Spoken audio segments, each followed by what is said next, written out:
Terombang-ambing di Laut Banda, kapal motor Sinar Ai berhasil dievakuasi. Sempat mengalami mati mesin kapal motor Sinar Ai, rute Pulau Naira tujuan Pulau Ai, Kabupaten Maluku Tengah akhirnya berhasil dievakuasi. Kepala Basarnas Ambon Mustari menyebutkan kapal motor Sinar Ai mengalami mati mesin sekitar pukul 12:30 waktu Indonesia Timur di belakang Pulau Gunung Api karena dihantam gelombang tinggi.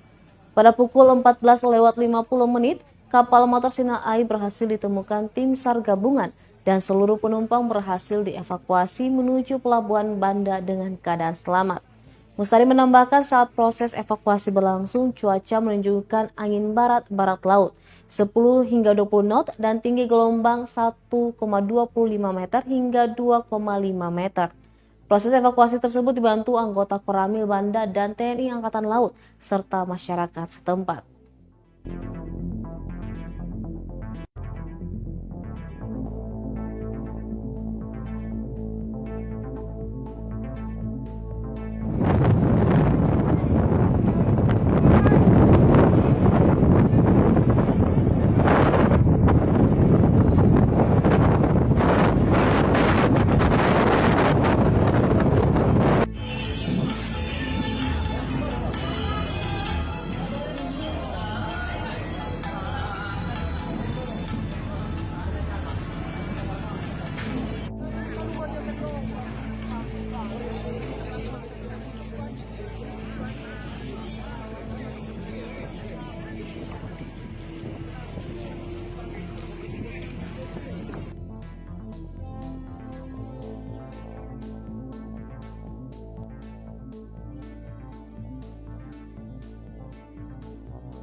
Terima kasih sudah nonton.